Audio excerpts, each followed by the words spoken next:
What's going on, fellas? We definitely got the new CFP rankings in tonight, and some things made sense, a lot of things kind of didn't. We definitely got some shocking things in the rankings also, and I do have a cold, which is the reason why there's no video, so I'm only doing a voiceover for this one until the cold kind of dies down, and I'm sorry if I sound bad, but I'll do my best.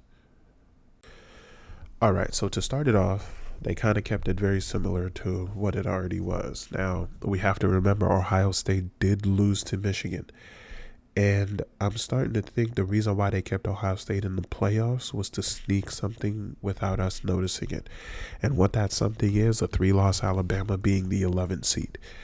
I mentioned in my last video about the CFP rankings that if Ohio State had two losses, we're not even talking about them right now, and they would be taken out of the playoffs, especially with their schedule. Shockingly, they keep them in and rank them at number 6, which you have listed here on the screen. But why? I mean, everybody has the same answer. A three-loss Alabama team should not be in the conversation. Why are they still ranked number 11? This makes absolutely zero sense to me. And I hope this will be the only year where we have to deal with teams being ranked where they do not seed, because all the time we have to wait for these things to come out and for that to play around so we know who they would actually play in the playoffs and whatnot. But of course, we still have championship weekend coming up. So obviously, Oregon will be playing Penn State. That will be a big game. Texas will be playing Georgia. That's another big game. SMU does have Clemson. They got to focus on that one. But the sleeper game that people have kind of forgotten about is Arizona State, Iowa State. The winner of that game may get a bye in the first round. It might push Boise State out to be the 12th seed instead of one of the top 4 seeds, which I'll go over that in a second.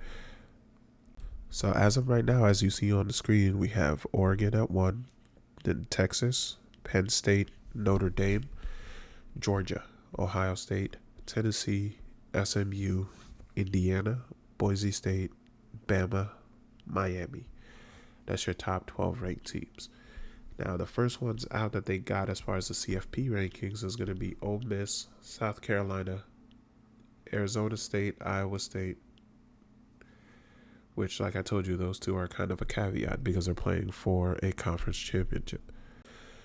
Now, if you look at the right side of the screen, I've listed for you exactly where they seed.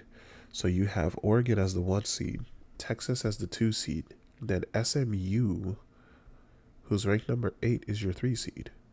Boise State currently, who's ranked number 10, is your 4 seed, unless Arizona State wins, which then would make them the 4 seed. As of right now, Penn State would be your 5 seed. Notre Dame is your 6 seed. Georgia, 7 seed. Ohio State, 8 seed. Tennessee, 9 seed. Indiana, 10 seed. Alabama, 11 seed. Then magically, Arizona State is the 12th seed. See, it would not be Miami, even though Miami is ranked in that position.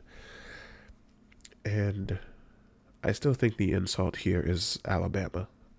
I'm not saying Miami is a better team, but they have one less loss.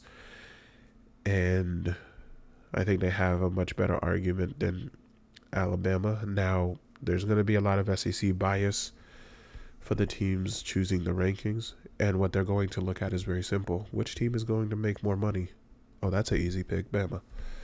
So I think that's exactly why Bama is in right now. And to be honest with you as well, they're trying really, really hard to keep these SEC teams in the South. Now, as of right now, they have Tennessee going to Ohio State to play, so they're coming to the North. Arizona State going to Penn State into Pennsylvania. That's a tough place to play. Bama is also listed as going to Notre Dame for now. And Indiana would travel down south to Georgia since Georgia is the higher seed. The week before, all the SEC teams were scheduled to only remain in the South. So Tennessee would be playing Georgia. Texas would have a home bye, and on and on and on. So at least this week it started changing up a little bit, where now they're being a little bit more fair with the rankings. And I think what they were waiting for is that Ohio State-Michigan game after the way it played out. And then they were able to list out exactly how they wanted this to shake up. Now, of course, remember, this is not final because we still have championship weekend, and we've seen a lot of upsets this year, so anything can happen. Things can change. All I want personally to honestly happen is for SEC bias to just disappear. Do not try to protect these SEC teams by taking them out of the elements and playing in the North. Let them come up in the North and play. I mean, you just recently seen the Bills play the 49ers.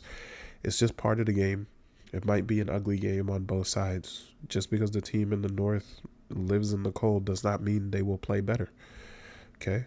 It's just part of the elements. And for the players that will go pro, you're going to play in the cold anyway. So it's good practice for you. And the fans also win in every part by watching you guys play. So I think it's a win-win for everyone. But ultimately, outside of Bama, I don't really have much of a problem with the top 12 right now. Like I said, the only issue is that we really don't know what the final picture actually is until after next Saturday.